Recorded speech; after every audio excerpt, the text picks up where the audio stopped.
ሚገርምሽ እቺ ሴት ባለ ትዳርና የልጆች እናት ነበረች። ዱባይ ላይ ለአመታት ከኔ ጋር በየሳምንቱ እየመጣች አሸሸ ገዳሚ ስትል ባሏን ልጆቿን ኢትዮጵያ ላይ አስቀምጣን አንድም ቀን ተጠራጥሬያት አላውቅም። የነገረችኝና ያለችኝ ነገር ሁሉ ግን ውሸትና ውሸት ነበር። እኔ ግን ሁሉንም ነገር አምኜ ተቀብዬ ፍቅረኛዬ ብዬ ዋጋ እየከፈልኩላት ነበር። የተዋወቅን ሰሞን ላይ ቶሎ እንድትመጣ አደረኳት። ስራው አሪፍ እንዲሆንላትና እንድትለምደው በማለት እሷም ያንን እሺ ብላ ለ6 ወር ያህል ቶሎ ነበር የምትመጣው። ከ6 ወር በኋላ ግን አይ በጣም እየደከመኝ ነው፣ ስራውንም ስለለመድኩት ቢያንስ በወር 4 ልምጣ ወይ 3 ልምጣ ብላኝ ትንሽ ራቅ እያደረገች መምጣት ጀመረች። የምታስረክባቸውን ሰዎች እያገናኘው በራሴ ገንዘብ ማአት እቃዎችን ገዝቼ እሸኛታለሁ። ትርፉን ራሷ እንድትጠቀምና ዋናውን ለኔ እንድትሰጠኝ ነው ያንን የማደርገው። አንዱን ብር ግን እኔ ጋር ተመላሽ አይሆንም። በዚህ ወጥቶ በዚህ ገብቶ ለዚህ አድርጌው ለዚህ አውጥቼው እኔም አልጨቃጨቃት። ሴት ልጅ ናት፣ ለብዙ ነገር ያስፈልጋታል እያልኩኝ ዝም እላታለሁ።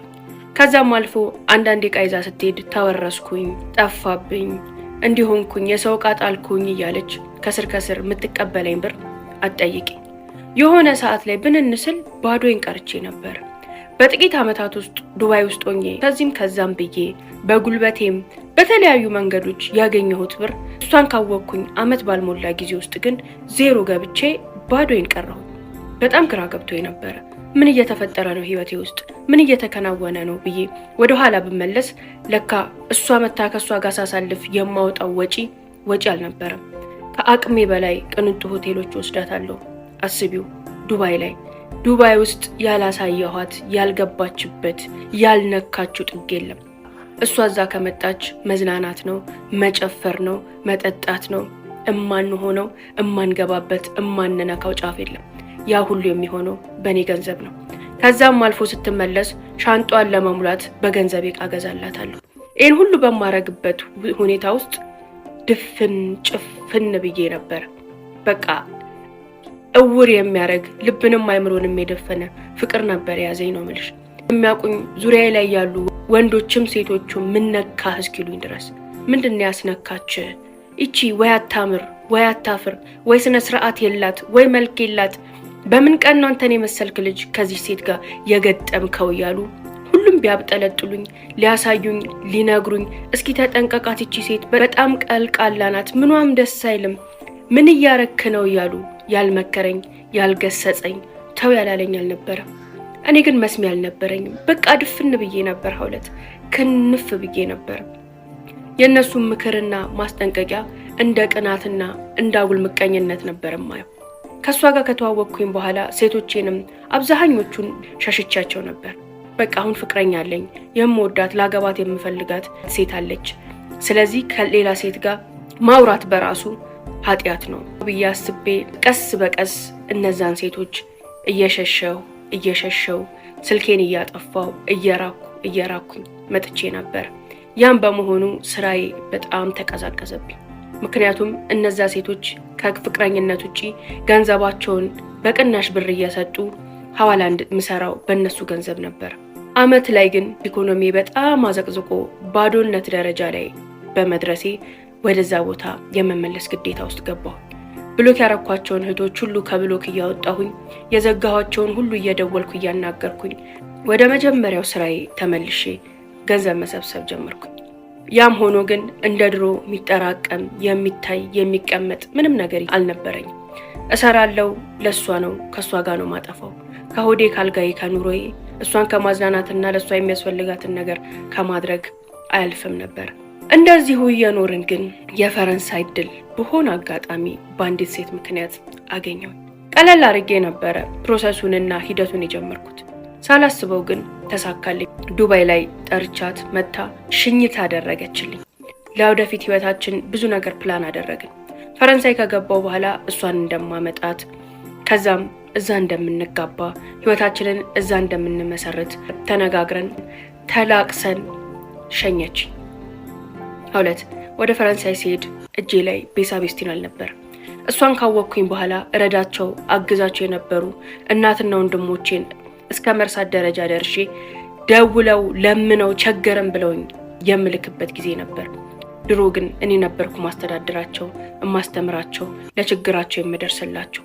ህይወቴን ባላንስ ማድረግ አቅቶኝ ነበር። ፈረንሳይ ከገባው በኋላ ብዙ ነገሮች ውስብስብ አልሆኑብኝም። እኔ የሆነ ገዳለኝ ወይም ደግሞ ነገሮች በቀላሉ ይሳኩልኛል። እድለኛ ነኝ። በየሄድኩበት የሚወዱኝ፣ የሚያቀርቡኝ፣ የሚያምኑኝ ሰዎች አላጣም። ፈጣሪ ይሄን ነገር ለኔ እንደ ጊፍት የሰጠኝ ትልቅ ነገር ይመስለኛል። ፈረንሳይም እንደገባው በጣም የሚወዱኝ፣ የሚንከባከቡኝ፣ የሚያቀርቡኝ፣ የሚያውቁኝም የማያውቁኝም ሰዎች አገኘሁኝ።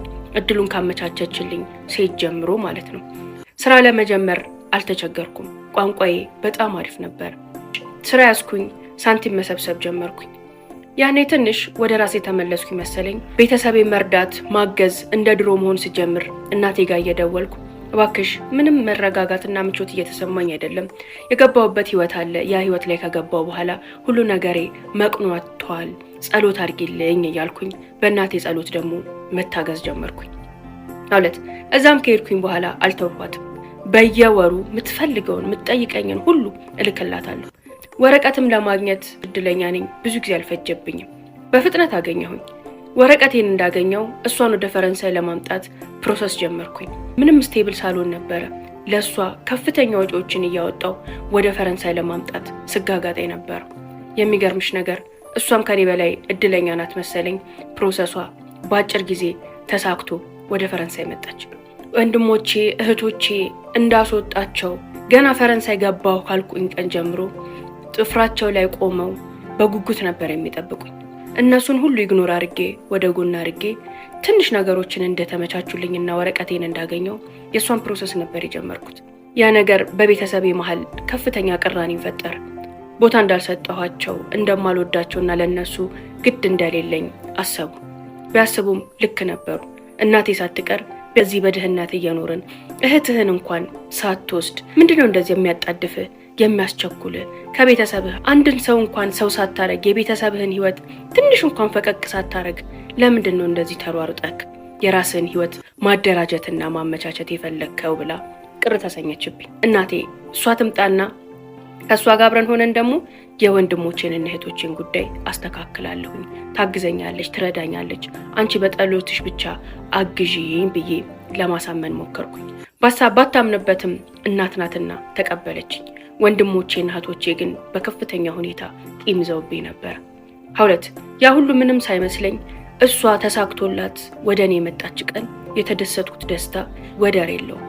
የተለያየንባቸው ጊዜያቶች በጣም ከብደውኝ ነበር፣ ናፍቃኝ ነበር። ሲሳካ ከሷ በላይ ተደስቼ ማመን ያልቻልኩት እኔ ነኝ።